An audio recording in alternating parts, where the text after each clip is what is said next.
Ang karugtong ng nakaraan, sa isang liblib na lugar, ang sangay ng Yuzhou ng kulto ng Taiping. Kumuyam ang kamao ng isang lalaki, kasabay na naduraj ang nasa loob ng kamao nito, at sinabi, sa wakas. Matapos ay binuksan ang kamao, at nahulog ang naduraj na piraso nito. At sinabi, makakapaghiganti na ako sa miyembro ng kulto natin. Siya ay miyembro ng kulto ng Taiping, pangunahing obispo ng diocese ng Yuzhou na si Myung-il.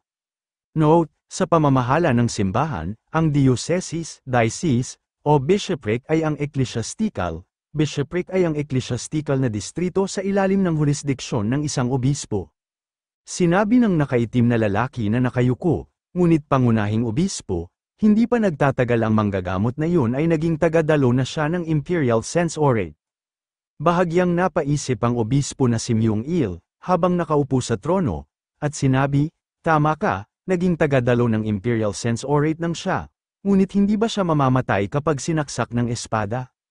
Agad napaisip din ang lalaking nakaitim, muling sinabi ng obispo na si Myung-il, ang ibig kong sabihin, dapat nating siyang patayin, bago pa man niyang magamit ang kanyang pagdalo ng imperial censorate na sagisag at itaas ang hukbo ng gobyerno. Kaunti lang ang nalalaman niya sa paggamit niya sa espada, ngunit kung magdadala siya ng hukbo, mas delikado siya. Dahil sa tampalasan na Kauren, na yun, gumuho ang sangay ng nayon ng Qiao County, at nabawasan ang lakas ng sangay ng Yuzhou. Subalit nangyari ang sakuna na ito dahil may hinayla ang hangal na manggagamot na yun sa aming likuran. Kaya dapat nating patayin ang tampalasan na yun. At mula sa nakatala sa watawat na patay ang bughaw na langit, at dapat tumaas ang dilaw na langit. At para sa dakilang dahilan ng kulto ng Taiping. Sinabi ng lalaking nakaitim, ngunit kailangan din nating isipin ang mga dahilan, at kung mabaygo tayo at nahuli nila ang ating mga buntot. Muling napaisip si Myung-il, sinabi muli ng lalaking nakaitim, ito ay isang buntot na maaaring putulin. Kahit na ibunyag ito ay hindi na mahalaga kung ito ay ibang tao na may buntot. Tumayo ang obispo na si Myung-il, at tumalikod ito at bahagyang naglakad at sinabi, ang county ng Qiao ay nasa Yuzhou, kaya kumuha ng 30 pinuno ng kulto mula sa lahat ng kalapit na mga sangay nito, na maaaring kumuha ng responsibilidad sa aking lugar. Sinabi ng lalaking na nakaitim, sinasabi mo ba ay tungkol kay Qingzhou, Yuzhou, at si Jizhou? Note, noong 188 sa panahon ng paghahari ni Emperador Ling sa Esther Han Dynasty 25 hanggang 220, ang kabisera ng Yuzhou ay itinatag sa county ng Qiao na kasalukuyan araw ng Buzhou, Anhui. Sinabi pa nito, kung malayo ito sa Qiao County, ay mas mabuti. At dapat lang nating alisin ang mga taong hindi taga Yuzhou. Habang nakatingin ito sa mapa, at muling sinabi, kahit ang mga tigre ay hindi magagarantiya ang kanilang kaligtasan kung aalis sila sa kanilang bundok. Matapos ay ngumisi ang obispo na si Myung-il, na tila ba magtatagumpay sa maitim nitong mga balak. Samantala, sa kalaliman ng gabi, sa kadiliman ng kabundukan makikita ang mga alitaptap na nagbibigay ng karampot na kumukutitap na liwanag, kasalukuyan ang ating bida ay nasa ilalim ng nagyayabong mga puno sa tabi ng isang nagliliyab na kahoy na tila ba isang siga. Nakaupo ng paekis ang ating bida, nakapatong ang dalawang kamay sa hita, at sinabi, Hu! Simulan na natin, bumuo ito ng pabilog sa ere, na tila ba gumawa ng isang bola. Pinakiramdaman ang kanya mga pandinig, at sinabi, sa kanyang isipan, ha! Mas naging matalas ang aking sentido, pumikit ito at narinig nito ang lahat ng ingay sa kanyang paligid, matapos ay nagkaroon ito ng liwanag sa kanyang paligid umikot-ikot ito sa kanya.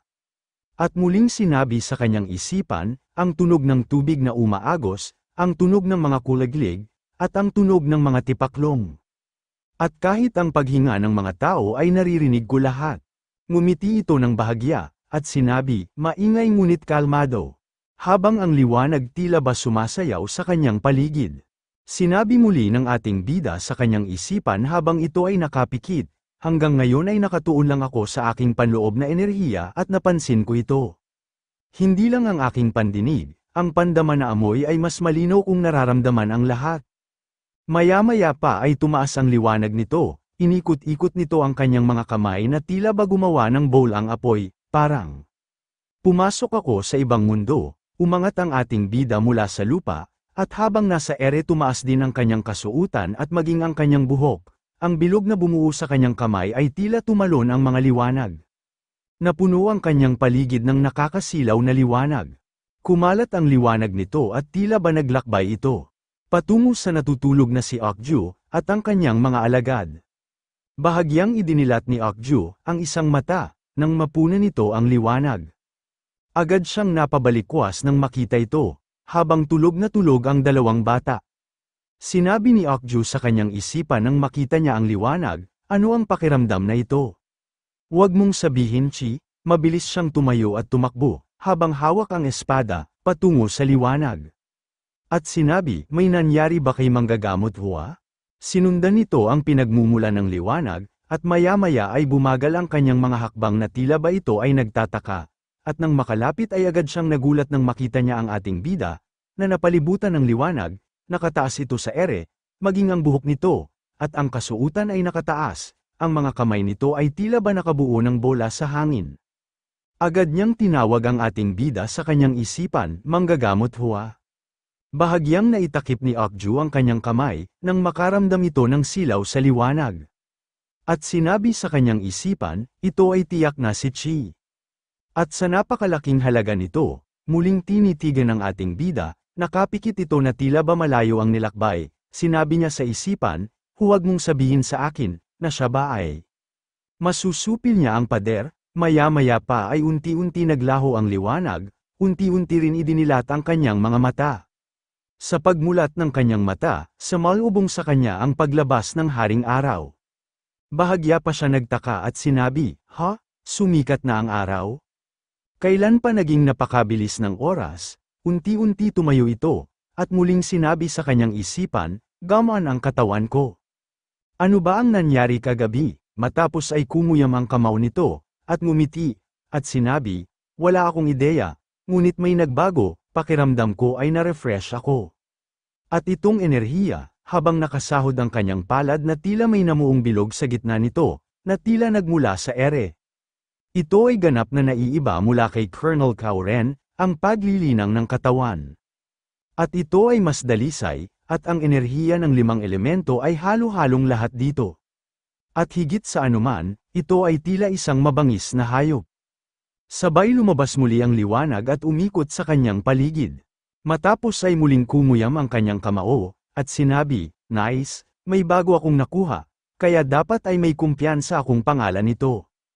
At mayroong lohikal ng 5 elemento sa bangis ng isang hayop. At mula sa kahoy, apoy, lupa, bakal, at tubig, ang 5 ibon Chi Meridian. Teka, pag-isipan ko muna kaya, matapos ay ngumisi ito ng mapang-asar, at sinabi, naiiba ito sa paglilinang ng katawan. At para maituro ko ito sa mga brats ngayon, at gagawin ko na paduduguin ko ang pagdominyo ng dugo, mga alagad ko. Habang ang kanya mga alagad ay nanginig sa ginaw kahit tirik na tirik ang araw, sinabi ng batang si Wu, bakit bigla lumamig? Sinabi ni Xian, ano ang pakiramdam na ito? Sinabi naman ni Bian habang nagtataka naman, si Master Pion, at si Okju. Samantala sa courtesan house, sinabi ni Chuzu, talaga ba? Tila ba kinilig ito at namula, at sinabi, sa wakas babalik na sa Qiao County ang manggagamot Hua? Sinabi ng babae, oo Chuzu. Pulang-pula ang mukha nito na tila na naginip ng gising, habang kausap ang sarili, na okupado ang kanyang isipan ang mukha ng ating bida, at sinabi, sisiguraduhin kong gagaling ang dakilang komandante Huang sa kanyang sakit at saka ako babalik. Hinawakang ni Chuzu ang kanyang 2 pisngi na kinikilig at sinabi sa kanyang isipan, ilang buwan na ang nakakalipas simula nang nandito siya, at nabalitaan kong maganda rin ang ginawa niya sa palasyo ng hari. Maya-maya ay may tumawag sa kanyang babae, nakasamahan din niya, natataranta ito at sinabi, kapatid, na Chuzu, si Hawan, nasaktan, ito ay biglaan, magmadali ka, agad nagulat si Chuzu. Sumapit ang araw ng kanilang pagdating, sa Qiao County, sa tahanan ng ating bida dinala ang kanyang mga alagad. Agad pumasok ang ating bida sa bakuran at sinabi, nandito na po kami, nanay. Nagmadali lumabas ang kanyang ina kasama ang isang lingkod, agad nitong sinalubong ang ating bida. Natutuwa na sinabi, Fu, nandito ka na, tamang-tama, natapos mo ba ng maayos ang trabaho mo? Magiliw na sinabi ng kanyang ina, sinabi ng ating bida, opo, nanay, naging maayos po naman sa kabutihang palad. Hinawakan ng kanyang ina ng dalawang kamay ang kanyang kamay, at sinabi, nagtrabaho ka ng husto anak. Napangiti ang mag-ina, mababakas at mararamdaman ang katuwaan sa kanilang mga puso. Maging si Master Pion ay napangiti, at sinabi sa kanyang isipan, napakamaayos na pamilya. Maya-maya ay napatingin ang kanyang ina, sa kanyang mga kasama, at sinabi, ngunit teka sino, ba ito mga kasama mo? Ngumiti at bahagyang lumingon ang ating bida, at sinabi, hayaan ko po siyang ipakilala sa'yo. Siya po ang banal na mahimala na manggagamot, at siya po naman ang kanyang anak na babae, sabay turo kay Master Pion, at sa babaeng si Sin. Agad yumuko si Sin, sa kanya ina, tila ba nagulat ang kanyang ina, napatakip pa ito ng bibig at sinabi, ang banal na mahimalang manggagamot, ang tinutukoy mo ba ay ang pinakasikat na manggagamot sa gitnang kapatagan? Sinabi ni Master Pion, masyado mo naman akong pinupuri, kung ikukumpara sa anak mo, ay balewala lang ang talento ko. At sa ganitong kab-iles, iniisip ko na tanggalin na ang palayaw ko na ang mahimalang manggagamot. Agad nagtaka ang ina ng ating bida, at sinabi, pasensya na, ano ka mo? Sinabi ni Master Pion, mayroon kang isang tunay na natatanging anak, ang pagiging rekomendasyon bilang punong manggagamot ng hari, ay hindi isang bagay na madaling gawin.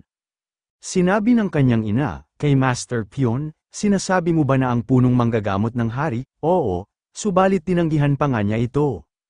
Sabay sengyas ng hintuturo, at muling sinabi, hindi ba't masyadong makitid ang palasyo ng hari para sa Huatwo? Lalong nabigla ang ina ng ating bida at sinabi, tinanggihan niya, ang Huatwo, tulad ng sinabi mo? Tila naman napalunok ang ating bida, hindi alam kung paano sasawayin si Master Pion. Sinabi pa ni Master Pion, kaya't hinirang ng kamahalan ng inyong anak bilang dadalo sa sense orate ng Imperial. Agad napangga nga sa pagkabigla ang kanyang ina at sinabi, ano? Ang Imperial na dadalo sa sense orate, hindi agad nakakibo ang ating bida, tila ba nangalumbaba ito at sinabi sa kanyang isipan, kung tutuusin nagsasabi naman siya ng totoo, ngunit nakakahiya talaga ito. At ito ay mahina ang mga papuri, tumawa ang kanyang ina, at sinakop muli, ng kanyang ina, ang kamay ng ating bida, napangiti ang ating bida nang makita niya ang katuwaan ng kanyang ina at sinabi sa kanyang isipan, aba, ayos naman pala, nagustuhan din naman pala ni nanay. Maya-maya pa ay nakarinig ito ng sigaw, at sinabi, manggagamot wa, nandyan ka ba sa loob? Bahagyang nagulat ito, at bahagyang lumingon. Bumukas ang kanilang tarangkahan, may pagmamadali at natatarantang sigaw ni Chuzo, at sinabi, manggagamot wa. Patakbong pumasok ito, ang kanyang kasama ay ang lalaking ginamot niya dating bantay na may kargang bata sa kanyang likuran, namumutla ito at pawisan, agad niyang nakilala ang bata. Hawan, tawag niya sa kanyang isipan, nasaktan ba siya? Agad siyang napasigaw at nag-utos sa kanyang alagad. At sinabi, wuo, ihanda ang brazier at mga tela, BNA, ihanda ang distilled na alak at mga instrumento sa pag-opera. Agad na tumugon ang dalawang bata, at sinabi opo, nagmadaling kumilos ang lahat papasok sa loob ng kanilang bahay, magmadali, sumunod kayo sa akin. Naiwan nakatingin ang kanyang ina at si Master Pion. Nang makapasok sa loob, sinabi ng ating bida, itinuro ng ating bida ang maliit na papag, at sinabi sa bantay, ihiga mo na siya dito. Agad na tumugon ang bantay at sinabi, opo, manggagamot hua, tumingin ang ating bida kay Chuzo, at nagtanong, at sinabi, ano ba ang nangyari? Bahagyang nakayuko si Chuzo, at sinabi, iyan ay. Nabalitaan ko na nasugatan ang daliri niya habang naglalaro ng espada. Agad pinulsuhan nito ng ating bida, matapos ay tinanggal, ang nakatali sa palad na nasugatan, at sinabi, nasugatan niya ang sarili niya habang naglalaro. Subalit nang makita niya ang sugat ng bata nang malis niya ang tali ay agad siyang nabigla. Maging ang nasa paligid niya, sinabi niya sa kanyang isipan, nalintikan na, anong hiwa ba ito? Pati buto niya ay putol din, halos humiwalay na ito sa base. Sinabi ng batang si Wuo, na may hawak na tela, at sinabi ano po ang dapat nating gawin master. Maging si Xian ay napatitig din, tinitigan naman ng ating bida ang sugat na tila ito ay pinag-aralan, at sinabi kailangan putulin nating ang natitirang bahagi, napalunok si Xian, habang nakatingin sa ating bida, muling nagsalita ang ating bida kay Wuo, at sinabi, ano sa tingin mo, ang dapat nating gawin? Ang mabuti ay itatago nating ito pabalik, agad siyang naglagay ng mask sa kanyang mukha. At habang nakatingin si Wuo at si Xian, sinabi ni Xian sa kanyang isipan, wala nang ibang paraan para maibalik pa yon kung ganoon na kalaki ang naputol nito. At sa kabaliktaran, maaaring mabulok ang nakapalibot na laman at kakailanganin niyang tanggalin ang mas maraming bahagi, habang hawak ang maligamgam na tubig. Matapos ay muling sinabi, sa kanyang isipan, kaya ang sabi ni tatay, putulin ang natitirang bahagi. Ngunit paano ito pipigilan ni Master, habang napatingin siya sa batang impit na umiiyak? Sinabi ng ating bida sa kanyang isipan habang hawak ang tools. Hindi ko kailangan ng loop, ngunit wala akong ibang pagpipilian, at kung wala akong device, kailangan kong maghanap ng alternatibo. Note, ang loop ay isang kagamitan upang palakihin at makita ng mas malapitan ang maliliit na detalye sa apektadong bahagi para sa mga layuning medikal na paggamot. Matapos ay tumitig ito sa sugat at sinabi sa isipan, magnify. Matapos ay biglang lumiwanag ang kanyang mata at lumaki ang mga hibla ng ugat ng sugat. Na tumagos sa mga daliri ng bata, hanggang sa nakita nito ang buto sa daliri, mahusay, nakontrol ko rin ito habang ginagamot ang dakilang komandante. Gumamit ako ng clairvoyance, magnification, at dalawa pang bagay ng sabay. Sa tingin ko, ay kaya ko pa itong palakihin ng mga 3 beses pa. Hindi ito dinurog, malinis itong naputol, kaya hindi ito magulo. Baka medyo nakakagaan ng loob siguro yun, lumapit ang kanyang mga alagad sa kanyang tabi at sinabi, simulan na natin, agad tumugon ang kanyang mga alagad. At maya-maya pa, hinayla niya ang sinulid sa pamamagitan ng gunting. Lumabas ang kanyang panloob na enerhiya, habang nag-oopera. Habang nakatingin at walang kurap ng si Xian, iyan ang litid. At ang daluyan ng dugo, ganoon siya talagang kumonekta. Nakikita ko kung paano niya pinagdugtong niya ang mga daluyan ng dugo, para hindi mabulok ang laman. At kung iisipin, isa itong halatang paggamot ngunit imposible sa akin kakayahan, at imposible pa ngayon para kay tatay. Bukod pa riyan 4 na oras na ang nakalipas, at hindi kailanman nagkakamali si Master sa oras na yon. Habang patuloy nag-opera ang ating bida, patuloy si Wuo, sa pagpunas ng pawis sa mukha ng ating bida. Muling sinabi ni Xian, paano niya nagagawa yon? Napakakalmado niya, gusto ko yun malaman, kumuyam ang kanyang payat na kamao. Ang lahat ng kaalaman ni Master, habang titig na titig si Xian sa ating bida. Lumipas ang oras, damilat ang mata ng bata, ilaw ang una niyang namulatan sa kanyang pagdilat, sinabi ng bata, kung gayon magagawa ko pa ba? Lumuluha ang batang tila ito iiyak o matatawa, at muling sinabi, kaya ko pa ba talagang gamitin ang kamay ko gaya ng dati? Sinabi ng ating bida, syempre matatanggal nito ang mga tahi at regular na mag-eehersisyo, makakagalaw ka na gaya ng dati. At bilang kapalit kailangan mong mag-ehersisyo ng husto, kuha mo. Agad na sumagot ang bata, opo manggagamot hua, agad yumuko si Chuzu at sinabi, maraming salamat manggagamot hua, kung hindi dahil sa iyo, kinakailangan na sana naming putulin ang daliri niya. Agad na palingon ang ating bida kay Chuzu, napatingin ito at sinabi sa kanyang isipan, nakakatawa na gumamit ng espada ang isang 10 taong gulang na batang babae. Ngunit malamang wala na siyang pagpipilian dahil sa panahon ngayon. Sinabi ng ating bida kay Chuzu, nakakagaan na loob na tapos na, ngunit sa tingin ko, magandang ideya na ipagamit sa kanya ang espada sa mas tamang edad. Sinabi ni Chuzu, oo, tatandaan ko yan, maraming salamat po manggagamot hua. Matapos ay tumingin si Chuzu, at sinabi sa isipan, na bahagyang ngumiti, napakaswerte ni Hawan. Dahil nagkataong bumalik ang manggagamot hua, at iyon ang dahilan kung bakit siya nagamot kaagad. At isipin na nakilala ko ulit siya ng ganito, at sa tingin ko swerte din ako. Ah, manggagamot hua, maayos ka bang nakabalik mula sa palasyo ng hari? Ngumiti ang ating bida, at napakamot, tumawa din si Chuzu, habang ang mga daliri ay muntik maitakip sa labi, na tila ba nahihiya. Bahagyang sumulyap si Sian, at sinabi sa kanyang isipan, malapit siya sa aming master. Ngunit sino ba siya? Mula sa likod ni Sian, mahinang nagtanong ang batang si Bien kay Wu, at sinabi, nakakatandang kapatid na Kuya Wu, siya ba yun babaeng yun? Agad tinignan ng batang si Wu, ang babaeng tinutukoy ng batang si Bien Patuloy pa rin nagtanong si Bien di ba siya yun babaeng nagkasakit ng syphilis? Kaagad napalingon ang babaeng si Sian, tila ba nabigla sa nalaman.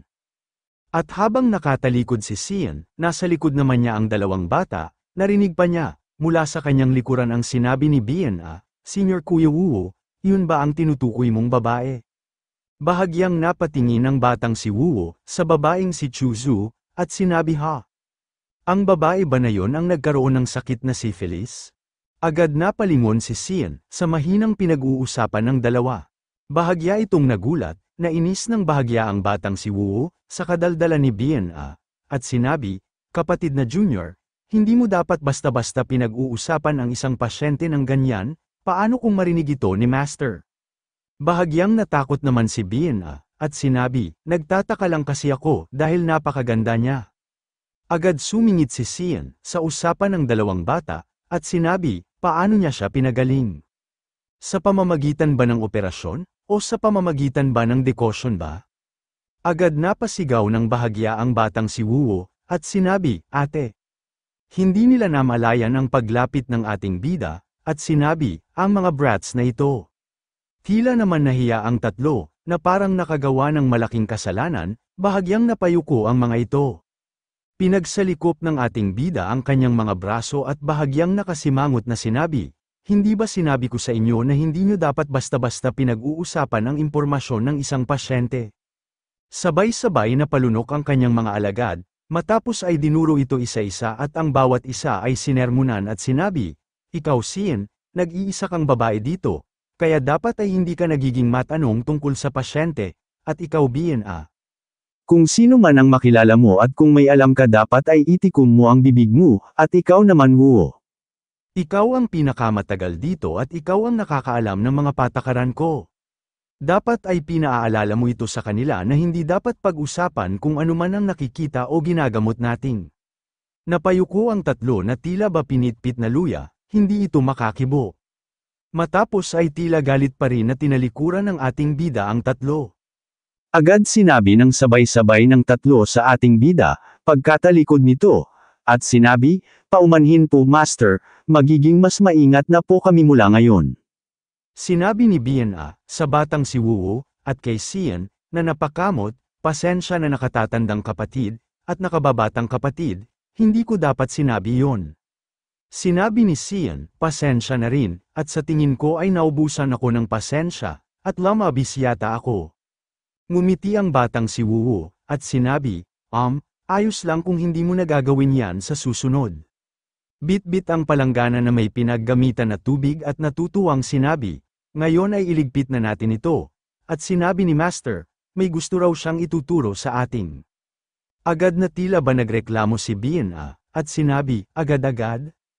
Katatapos lang nating ng operasyon, napatingin si Sian, at bahagyang ngumiti at sinabi sa kanyang isipan, totoo nga, kung mananatili ako sa tabi ng aming Master, unti-unti kong may say sa ayos ang mga bagay-bagay.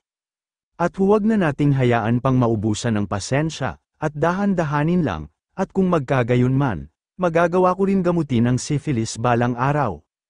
Matapos ay bahagyang sumulyap ito mula sa likod, dahil tila hindi kumikilos ang ating bida. At sinabi muli sa kanyang isipan, mukha yata. Nasulyapan niya ang ating bida na masaya habang kausap si Chuzu. At maging ang babaeng si Chuzu, tila ba napadiin ang kanyang hawak sa tray na may laman na pinaggamitan benda, na tila ba nagkaroon ng panibugho. At sinabi pa nito sa kanyang isipan, tila ba bamigat ang kanyang mga hakbang at dumiretso na itong naglakad at muling sinabi, pagkabalisa ba itong nararamdaman ko? Habang patuloy ang ating bida at si Chuzu, sa masayang pag-uusap. Samantala, sa liblib na lugar sabay ng kabilugang ng buwan. Sangay ng kalto sa Taipang sa Yuzhou, sinabi ng nakaitim na lalaki, Ginoo Obispo. Nakaluhod ito at muling sinabi, dumating na po ang mga miyembro mula sa bawat rehiyon. Ngumisi ang obispo si Myung-il, habang hawak ang tasa at sinabi, nandito na sila sa wakas. Sinabi ng nakaitim na lalaki habang ito ay nakayuko, hinihintay po namin ang mga utos nyo. Sinabi ng obispo na si Myung-il, sabihin sa kanila na maghintay muna sa ngayon. Dahil sa ngayon, ay hayaan na hasain muna ang kanilang mga talam. Kinabukasan sa tahanan ng Hoa, sa isang bukod na lamesa kasalukuyan nag-aagahan si Master Pion at ang ina ng ating bida. At sa kabilang lamesa ay nakatayo ang ating bida, na kasalukuyan nagbibigay ng pagsusulit, habang ang tatlo niya alagad ay tila baabala sa kanilang ginagawa, kahit nakakaramdam ito ng hirap. Sinabi ni Master Pion, habang umiinom ng tsaa, pinalaki mo talaga ng maayos ang anak mo. Sinabi ng ina ng ating bida, nakaka-proud, na binibigyang mo ako ng papuri, Ginoong banal, na mahimalang manggagamot. Hindi ba't lumaki rin ang anak mo na isang kahangahangang tao? Agad napalingon ang dalawa at natigil ang kanilang pag-uusap, nang makarinig ng bahagyang lakas ng boses mula sa ating bida. At sinabi, ano ang ginagawa ninyo? Galit na pasigaw na sinabi ng ating bida, kung hindi nyo gagawin yan, mamamatay ang pasyente habang ito ay inooperahan, habang nakasalikop ang mga braso nito. Mag-focus kayo at i-relax ang inyong mga kamay. Habang ang tatlo ay nakayuko, at tila ba, pinagpawisan habang ang mga ito ay hirap sa pag-focus sa kanilang ginagawa. Muling sumigaw ang ating bida, kapag hinailan nyo ito ng napakabilis, mapupunit ang balat, habang nakatingin naman ang ina ng ating bida at sinabi, kay Master Payen, subalit, medyo istrikto siya pagdating sa pagtuturo. Sinabi ni Master Pion, hindi mas mainam ito, at kailangan niyang maging mahigpit sa kanila. Saka lamang mauukit ang mga kasanayan sa kanilang mga puso. Habang pinagmamasdang ni Master Pion ang kanyang anak na si Sian, na nahihirapan pag-aralan ang pagtatahi, na tila ba may iyak. Agad napansin naman ng ina ng ating bida si Sian, sinabi niya sa kanyang isipan, habang tumatagal, na pinagmamasdan ko siya, lalo siyang nagmumukhang mabuting bata. At pagdating naman sa pamilyang Pion, wala naman dapat akong ireklamo.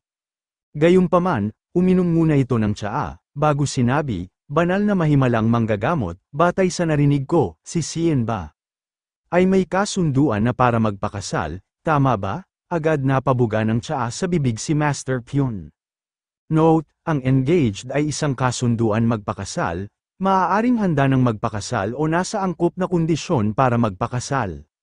Tila ba nagulat na sinabi ni Master Pion, at sinabi, ano kamo, may kasunduan na para magpakasal. Sino ang magsasabi ng ganoong mga bagay? Sinabi ng ina ng ating bida, na tila ba nagtataka. Nasabi sa aking ni Fu, napahawak si Master Pion sa kanyang ulo, na tila ba sumakit, pumasok din sa kanyang alaala, kung gaano kawalang gana sa mga mangliligaw ang kanyang anak na dalaga. At sinabi, parang palagi niya itong sinasagot dahil sa nakasanayan na niya ito. At dahil ilang beses na siyang nakatanggap ng mga tanong na yan. Malungkot na lalaki ang pumasok sa kanyang isipan, nang binaygo ni Sian sa iniaalok nitong pag-ibig, at mataray na sinabi ni Sian, pasensya na, engaged na ako. Tila ba natuwa ang ina ng ating bida sa nalaman, at sinabi, ganun ba? Bahagyang napatakip ito ng kanyang kamay sa kanyang bibig, at sinabi muli, may katuturan naman, at sigurado akong si Binibini Sian, ay makakatanggap sana ng napakaraming mangliligaw. Sinabi ni Master Pion, hindi ko alam kung ano ang gusto niyang patunayan, o sundan niya, ngunit hindi masyadong sunod sa ng batang yan, kaya medyo nakakaabala. Tumingin ang ina ng ating bida sa direksyon ng ating bida, matapos ay sinabi, ganun din ang anak ko, at wala talaga siyang interes sa usapang kasal. Tumingin din si Master Pion, at sinabi, maging si Huatwo din pala. Sinabi naman ng ina ng ating bida, malay mo, baka maging mabuting mag-asawa sila.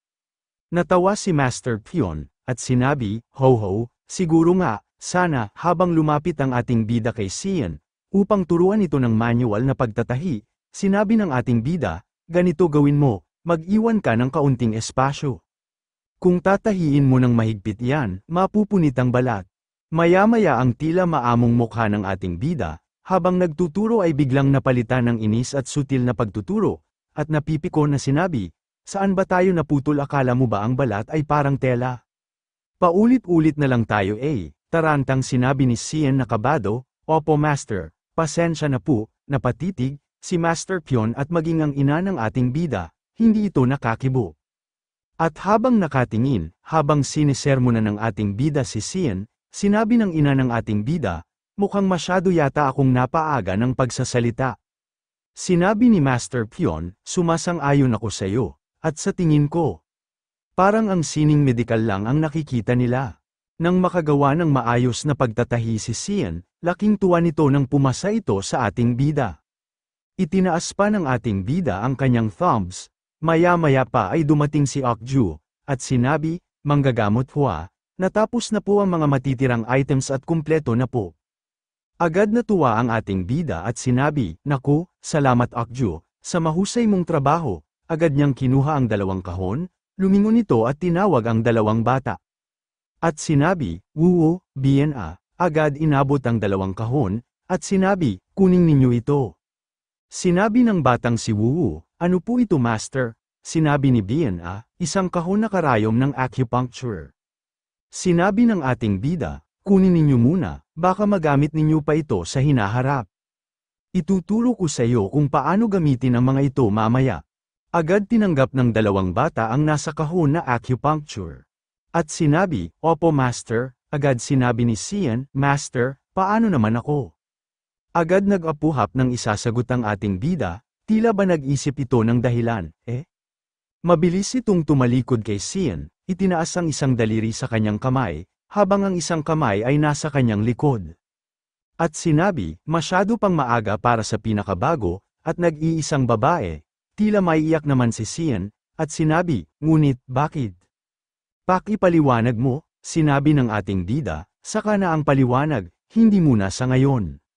Ngunit sinabi ng ating bida sa kanyang isipan habang ito ay nakatalikod. Mas makabubuti sana kung hindi na nila kailangang gamitin ang mga ito, ngunit walang makakapagsabi kung ano ang maaaring mangyari. At kaya itong hawakan ni Wuwo, at Bien-a, ngunit kulang pa rin sa pagsasanay si Master Pion at Cian. At sa ganoong kahulugan, maya-maya pa ay nagsalita muli ang ating bida, at sinabi, sige, simula ngayon, ay isasama na rin natin siya. Bahagyang nakangisi ito at sumimple ito ng tingin. Matapos ay sinabi, 2 oras na pagtayo tulad ng isang kabayo, 1 oras na paglalakad tulad ng pato araw-araw. Agad nagulat ang 3, na tila kidlat na tumama sa kanila. Sabay-sabay na namilog ang kanilang mga mata at napaangga nga ito. At sinabi, ano, palihim nang umisi ang ating bida, na tila ba nakakaloko. At mapang-asar nitong sinabi, kailangan nyo talagang magpalakas ng resistensya, hehe. Lumipas ang oras, sa paglubog ng haring araw, habang nakadipa ang 3 alagad ng ating bida, pasiga na sinabi ng ating bida, 15 minuto pa lang ang nakalilipas, bakit kayo nanginginig na kaagad? Kayong lahat, panatilihin tuwid ang inyong likod. Habang palakad-lakad ang ating bida, may hawak itong patpat mula sa kanyang likod, agad napapasigaw ng pangangalay ang 3, muling sinabi ng ating bida, kapag tapos na yan, susubukan ko ang inyong kaalaman sa mga lokal na pampamanhid, sabay-sabay na sumigaw ang 3, at sinabi, pakiusap, patawarin mo kami. Sumapit ang gabi, sa tahanan pa rin ng ating bida, kasalukuyan nasa koral ng baboy ang ating bida, kasama ang kanyang mga alagad. Nakatayo ito habang tinitignan ang nakahigang baboy, na tila ba wala ng buhay. Napaupo naman sa pagod ang 3, at sinabi, hay, natapos na din. Sinabi ng ating bida, mabuti naman at sa wakas ay ligtas na nating nailagay ang anesthesia. Habang pawisan ang 3, na nakatingin ng batang si Wuwo, nakapikit naman si Bien-a. Nagpunas ng pawis sa noo, ang ating bida, at sinabi, nakakapagod na palaging gawin ang operasyon na yun sa ilalim ng general anesthesia sa bawat pagkakataon, kaya ito ay nakakagaan ng loob. Matapos ay napatingin ito sa baboy, at sinabi, ngunit. Maya-maya ay lumuhad ito, at ipinatong ang kanyang kamay sa kanyang hita. Matapos ay hinimas ang pisngi ng baboy, at sinabi, pagsasakripisyo ng isa para mailigtas ang 10 iba pa, at sana ay magningning ang iyong sakripisyo. Napatingin ng may pagtataka ang 3, muling sinabi ng ating bida habang patuloy na hinihimas ang pisngi ng baboy, at malungkot na sinabi, magpahinga ka na sa kapayapaan ng iyong kaluluwa. Matuling lumipas muli ang mga oras, pagtaas ng buwan, oras ng hapunan. Habang sila ay kasalukuyan magkakaharap sa oras ng hapunan. Sinabi ni Sian, Master, tungkol po sa mga sinabi ninyo sa patay na baboy kanina. Ito ba ay isang uri ng pagpapakalma sa espiritu ng kamatayan? Natigilan sa pagsubo ang ating bida, napatingin ito kay Sian, at sinabi, Sinabi ng batang si Wuo, tama, kahit noong paman ay lagi nang ginagawa ang ganoong ritual tuwing nag-eeksperimento kami sa mga daga. Napahawak ang ating bida sa kanyang ulo, at sinabi, tungkol dyan. Dahil nag-eeksperimento tayo sa mga may buhay. Maaaring wala na tayong ibang pagpipilian ngunit sa huli ay isinakripisyo pa rin natin sila. Ginagawa pa nga namin yun sa mga baka at baboy bago sila katayin, binabasbasan din namin sila upang sila ay muling maisilang sa isang mas magandang buhay. Habang natigilan sa pagsubo ng pagkain, namilog ang kanilang mga mata.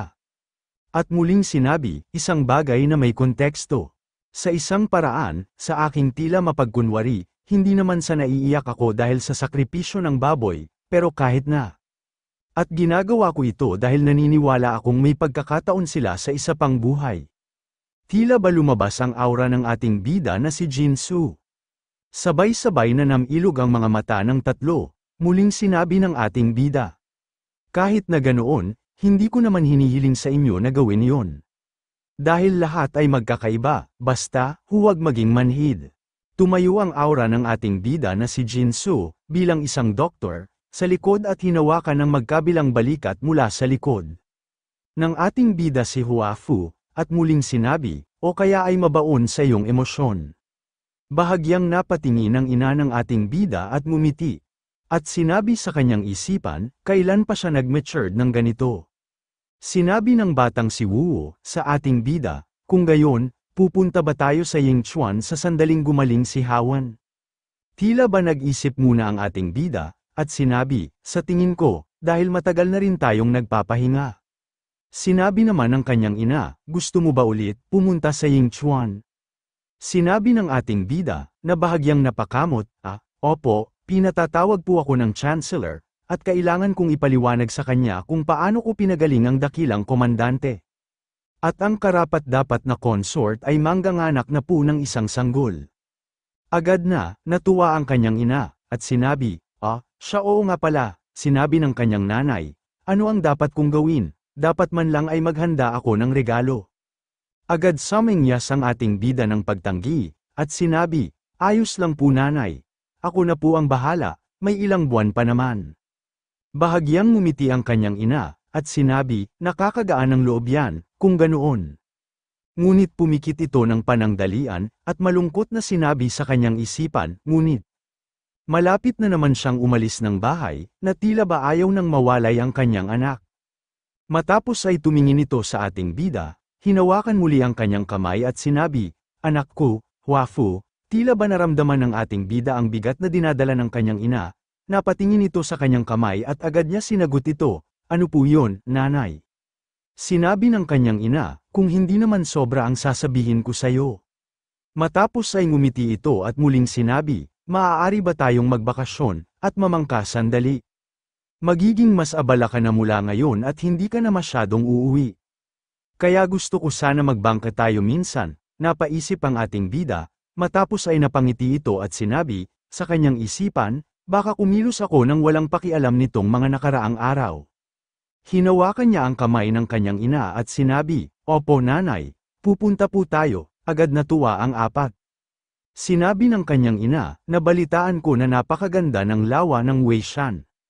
Agad naman sinabi ni Master Pion, ho, balita ko nga ay magagandang lugar sa Pei County. Agad sumagot ang dalawang bata, at sabay na sinabi, kailan po tayo pupunta? Sinabi ng ating bida, kapag medyo bumuti na ang kalagayan ni Hawan, pupunta tayo kaagad. Sinabi ng kanyang ina, basta sigurado na, at ihahanda ko ng mabuti ang lahat. At mula sa labas ng bahay, lihim na nagmamatsyag ang lalaking, nakaitim.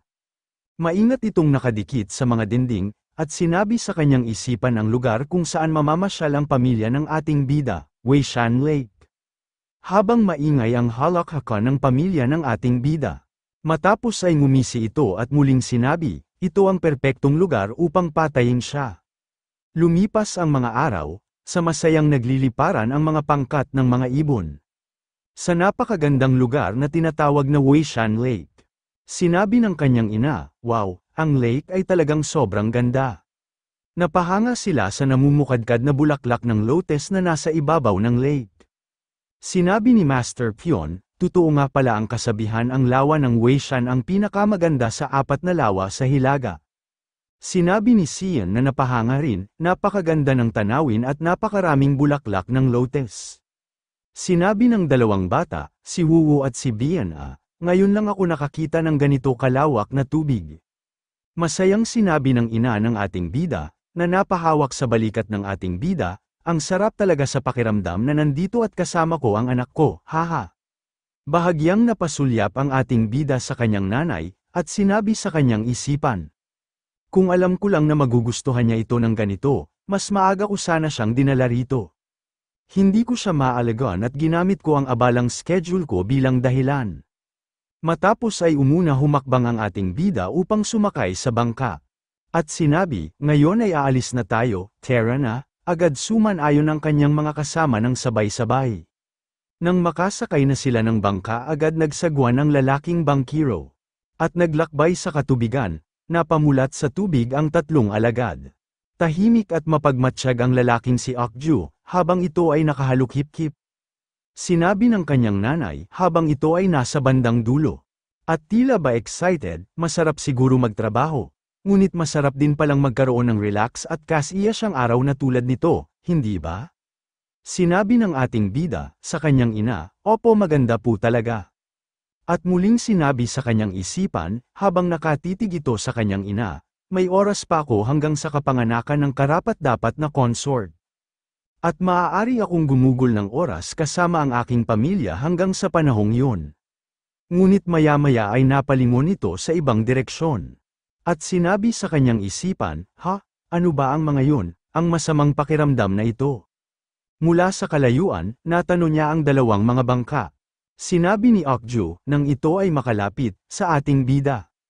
2 bangka na may sakay na humigit kumulang 10 kalalakihan, at mayroon pang nakaayos na mesa para sa inuman, ngunit hindi man lang dumadampi ang mga inumin sa kanilang mga labi, at higit sa lahat. Agad napaisip ang ating bida, lumingon si Akju, kasabay sa pagtingin ng ating bida, tinignan nila ng sabay ang bangka na tila baka inahinala ang mga nakasakay doon, mga taong nakaitim at nakatayo sa bawat paligid ng bangka habang ito ay mga nakatitig sa kanila. Sinabi ni Akju, sa ating bida, may dala silang mga makakalat na gamit. Habang napatingin ng sabay si Akju at ang ating bida, nakita nila ang tila kainahinalang mga tao na nakasakay sa bangka. Sinabi ni Akju sa ating bida, may dala silang ilang makakalat na bagay. Tila masasama kung makatingin ng mga kalalakihan, may mga hawak itong mga espada. Sinabi ng ating bida sa lalaking bangkiro, Ginoo, pumunta tayo sa kabilang panig ng lawa. Napahinto sa pagsagwan ng lalaking bangkiro, at sinabi, sa kabilang panig po ay walang masyadong mapapanood doon. Ngumiti ang ating bida, at sinabi, mas mabuti yun. Matapos ay lumapit ito sa kanyang ina, mula sa likod at sinabi, Nanay, napakaganda po ng panahon at tanawin ngayon. Ngunit ang pinakamahalaga, ang makita kang malusog ay nagdudulot sa akin ng pinakamalaking kaligayahan. Sabay dukot nito sa kanyang bulsa, ng karayom ng acupuncture. Habang ito ay nakatawa, sinabi ng kanyang ina, sige, sumasang-ayon ako. Inilabas ng ating bida ang karayom, at sinabi sa kanyang ina, ngunit, kung sakali ba, maaari ko bang gamitin ang mga karayom na ito sa ilang partikular na lugar para sa iyong kaginhawahan? Ngumiti ang kanyang ina at iniangat ang kanyang pulso, at sinabi, syempre, bakit ko naman tatanggihan ng tulong na isang mahusay na manggagamot? Sinabi pa ng ating bida. Magiging komportable ka nanay sa lalong madaling panahon. Sabay tusok ng karayom sa pulso nito, nang makita ito ni Master Pion ay agad itong nagulat at nagtataka, at sinabi sa kanyang isipan, yun acupoint na yun ay Sunod-sunod na inilagay ng ating bida ang mga karayom sa palso ng kanyang ina. Maya-maya ay tila ba nakaramdam ito ng antok at relax na pakiramdam at sinabi ng kanyang ina nang nakangiti. Ang anak ko ay tunay na isang manggagamot na bigay ng Diyos, parehong komportable ang katawan at isip ko sa ilang tusok lang ng karayom, sana ganito ang mga araw, na magtatagal magpakailanman. Matapos ay sinabi ng ating bida, syempre naman po nanay, sabay nakatulog na ito. Habang nakatingin sa kanila si Master Pion, si Okju, si Sian at ang dalawang bata. Matapos ay tinawag ng ating bida si Master Pion, at sinabi, "Manggagamot Pion, pakialagaan po ang nanay ko." Agad na tumugon si Master Pion, at sinabi, "Sige," lumingon ang ating bida sa dalawang bata, at sinabi, "May mga kaaway tayo, gawin natin ang ating inihanda." Agad na tumugon ang dalawang bata, at sinabi, "Opo Master." Kumilos ang dalawang bata, habang patuloy na nagsagwa ng bangkiro at iniba ang daan sa kabilang panig. Habang nagtataka naman si Sian, maya-maya ay tinawag ni Master Pion, ang kanyang anak at sinabi, "Sian, tulungan mo ako dito." Nagtataka naman si Sian, dahil wala itong kaalam-alam, at sinabi, "Ano po? Hindi ko kayang hawakan ng matagal si Madam." Nagtataka si Sian, napalingon sa ating bida na palayo, at sa kanyang ama, at sinabi, "Ngunit, bakit po?" Matapos ay sinabi sa kanyang isipan, "Sa tingin ko ay, hindi pa ako makakatulong sa kanya." Naupo ito sa tabi ng ina ng ating bida, at bahagyang isinandal sa kanyang tabi, at nakasimangot nitong sinabi, "Baka maging hadlang lang ako, kung susubukan ko silang tulungan ngayon. Magiging maayos din si Master, tama ba?" Bahagyang bumagal ang direksyon ng bangka na sinasakyan ng ating bida, na sinusundan ng mga nakaitim na sakay ng dalawang bangka. Sinabi ng nakaitim habang nakatanaw sa bangka na sinasakyan ng ating bida, nakataas ang kamay nito na tila tinatakpan ang liwanag. At sinabi, bumabagal sila, ngumisi ang isang lalaki, at sinabi, mukhang napapansin na nila tayo, huli na rin naman, para makatakas pa sila. Agad na hinawakan ang espada at bahagyang hinugot at sinabi sa pangkat, maghanda na ang lahat.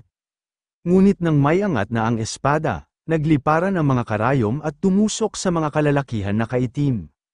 Hinugot ng lalaki ang isa, at sinabi, mga karayom, ano ang mga ito, laruan ba ito? Maya-maya pa ay umakyat ang lason mula sa karayom nagkulay talong ang mga ito. Agad itinaas ng lalaki ang kanyang kamay at sumingyas, at sumigaw. Lason, lahat ay magsibaba, habang tuloy-tuloy tumutusok sa kanila ang karayom mula sa ere. Patuloy na pinupos ng dalawang bata na si Wuwo at Bian, hawak ang kahon na maliit na puno ng karayom na binigay ng ating bida. Pinapaltik nila ito at lumilipad sa ere ang karayom na may lason. Patuloy si Wuwo, maging si Bian, nagkandahulog-hulog na sa tubig ang ibang kalaban, kapag tumalab na ang lason. Sigawan ng mga kalaban kapag tinatamaan, sinabi ng ating bida kay Okju, ikaw naman Ginoo. Agad na sumagot si Okju, at sinabi, opo, manggagamot. Sabay na tumalon sa ere ang dalawa, sumigaw ang ating bida at sinabi, puksain silang lahat, masusunod po. Sabay humakbang ang dalawa at lumipat sa kabilang bangka, habang hawak ang mga espada. Sa bawat madaanan ni Okju, sa kalaban na sumasalubong sa kanya, sabay hiwa at tigpa ng kanyang hawak na espada. Duguan nitong bumabaksak, na nagtilamsikan ang mga dugo. Tila ba natakot ang mga nakaitim, lalo itong nagwala sa galit, habang hawak ang espada, at sinabi, ang tampalasan na ito. Mula sa itaas ay napatingin ito, matapos ay bumaba sa bangka nila mula sa ere ang ating bida, habang hawak ang espada, lumabas ang pangloob na enerhiya ng ating bida lumiwanag ang paligid nito, maging ang kanyang mata, tumalim ito at sinabi sa kanyang isipan, paano sila ng ahas, kumilos na subukang bantayan ang aking ina at ang aking mga kababayan. Matapos ay umangat ang paa nito sa ere, habang nakataas sa ere ang kanyang hawak na espada, at pababa nito hiniwa at tinig pa ng kanyang espada, mula sa itaas, ang mga lalaki sa bawat madaanan nito. Sumunod ay ang isa, at isa pa, talsikan ang mga dugo na napasigaw ito, at muling sinabi ng ating bida sa kanyang isipan, ang dapat gawin sa inyo ay pagbayaran ang lahat ng ito. Sunod-sunod na sigaw na nasaktan, at pagkalat ng mga dugo. Lumipas ang mga oras, sa mapusyaw na liwanag ng kabilugang ng buwan. Sa liblib na lugar ng sangay ng kulto sa Taipang sa Yuzhou. Galit na ibinaksak ang palad sa lamesa ng obispo na si Myung Il. Na lumikha ng malakas na kalabog. At pasigan nitong sinabi, ano? Ang lintik na ibig sabihin nito ay nalipol lahat, sabay kuyong ng kamao nito. At galit na sumigaw, mayroon 30 katao, 30, kasama pa ang 6 na berdugo. Na nanginginig sa galit ang obospong Myung Il. Nakaluhod ang lalaking nakaitim at nakayuko, at sinabi, patawarin mo ako Panginoon ko. Napahawak ito sa kanyang ulo na tila ba sumakit, at sinabi, lintik, ilang araw na lang ang natitira bago ang pagpupulong kasama ang pinuno natin. At walang nangyayaring maayos, ayon sa plano, matapos ay sinabi sa kanyang isipan, na tila ba kabado, kung mabibigo ulit ako, kahit papaano ay iaalay ko sa kanya ang ulo ko. Ngunit kahit na magdala pa ako ng maraming tauhan ko, malaki ang posibilidad na hindi namin mapapatay ang manggagamot. Siguro kailangan kong gumamit ng ibang bagay bukod sa espada. Sa tagal na nag-iisip ang obispong si Myung Il, tila ba kinakabahan ang lalaking nakaitim. Matapos ay agad na sumigaw ito, at sinabi, magtipon kayo ng 5 mananampalataya, at ako mismo ang gagawa nito. Agad na tumutol ang lalaking nakaitim at sinabi, ngunit, obispo, masyado po mapanganib yan. Nilapat ng obispo na si Myung Il, ang kanyang kamay sa lamesa sa tabi ng patalim, at sinabi, para makuha ang manggagamot na yon, kakailanganin natin gumamit ng halos 100 na mananampalataya. Ngunit kung mangyayari iyon, mabilis na mawawala sa ating mga kamay ang mga bagay-bagay. At kung maipasasakop lang natin siya sa ating kontrol, isang taong may kapangyarihan at may talento sa medisina. Ang pagpapabeya sa kanya na mabuhay ay maaaring makatulong sa ating kulto, matapos ay hinawakan ang patalim at kinuha, at sinabi, dahil siya ay isang manggagamot na malalim ang sugat hanggang buto, na maaaring makatulong sa atin, sabay ngumisi at itinapat sa mukha ang hawak na patalim, at nabalitaan kung hindi siya tumatanggi sa mga pasyente, at pupuntahan nating si Cho Hyun.